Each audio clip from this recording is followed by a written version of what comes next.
জাতি ধর্ম নির্বিশেষে বাগদেবীর আরাধনায় মেতে উঠল জলপাইগুড়ির গোমস্তাপাড়া চন্দ্রমোহন প্রাথমিক বিদ্যালয়ের পড়ুয়া থেকে স্কুলের শিক্ষক শিক্ষিকারা। সরস্বতী পুজোয় সম্প্রীতির অনন্য নজির গড়ল তারা।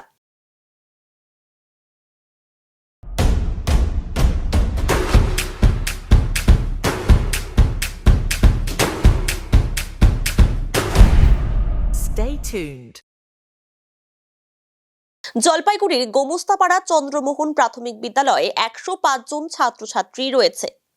এর মধ্যে 88 জনই সংখ্যালঘু পড়ুয়া। শিক্ষক শিক্ষিকাদের সংখ্যা 5 জন, প্রধান শিক্ষক সহ 2 জন সংখ্যালঘু। পড়ুয়াদের নিয়ে পুজোর আনন্দে মেতে উঠলেন তারা। আলপনা থেকে শুরু করে প্রতিমা আনা, পুজোর আয়োজন সমস্ত কাজ করেন স্কুলের পড়ুয়া ও শিক্ষক শিক্ষিকারাই। এমনকি স্কুলে খিচুড়ি রান্না করেন সংখ্যালঘু মহিলারাই। জাতি ধর্ম নির্বিশেষে সরস্বতী পুজোয় মেতে ওঠেন সকলে। আমাদের স্কুলের নাম গোমস্তাপাড়া চন্দ্রমোহন প্রাথমিক বিদ্যালয়। প্রতিবারের নাও এবারও আমাদের স্কুলে উদ্দীপনার সহিত সরস্বতী পূজা উদযাপন করা হচ্ছে।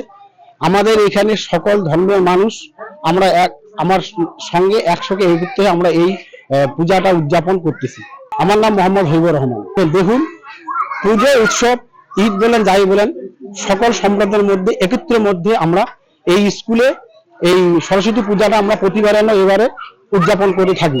যখন পূজা উৎসব ধর্মের মধ্যে কোনো জাতিভেদ থাকে না, আমরা সবাই একত্র হয়ে মিলেমিশে বাচ্চারা সহিত এবং অভিভাবকের সহিত মিলে একই সঙ্গে আমরা এই পূজাটা প্রতিবারে না এবারে উদযাপন করছি। খুব ভালো লাগছে, বাচ্চারা খুব সেজে গুজে আসে, আপনিও দেখতেছেন বাচ্চারা কিভাবে শাড়ি পরে আসছে, কি আনন্দ উৎসবের মধ্যে আমাদের। এখানে আমি বলি আমরা যে সকল ধর্মের মানে মেলবন্ধন এবং সবকিছু মিলে আমরা একত্রিত হয়ে যে আনন্দ করছি, এই আনন্দ উপভোগ করবো। আমাদের এলাকার সাম্প্রতিক সম্প্রীতি বজায় রাখার জন্য এই উৎসবটা একটা বিরাট কাজে লাগবে। আমার নাম মোহাম্মদ হবিবুর রহমান, আমি এই স্কুলের প্রধান শিক্ষক।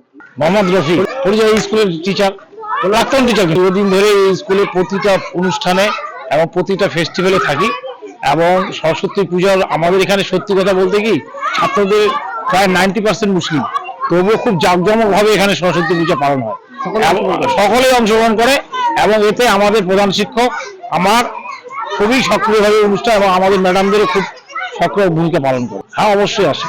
এটা যাতে একটা জাতীয় সংহতি উপরে কাজ করে এবং আমাদের মধ্যে যাতে জাতীয় ঐক্যতা আরো বৃদ্ধি পায়।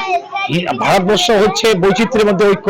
এখানে বহু জাতি ধর্মের মানুষ বসবাস করে, বিভিন্ন ধর্মের মানুষ বসবাস করে। আমরা চাই যাতে আমাদের মেলবন্ধনটা অটুট থাকে। এই জন্য আমরা এই পূজার মাধ্যমে মানুষদের কাছে বার্তা দিতে চাই যে সবাই যাতে এতে অংশগ্রহণ করে। রুকসানা পারবিন, সরস্বতী পূজায় স্কুলে এসেছি। হ্যাঁ, অঞ্জলি দিলাম, পূজা করলাম, খুব ভালো। রুকসানা পারবিন।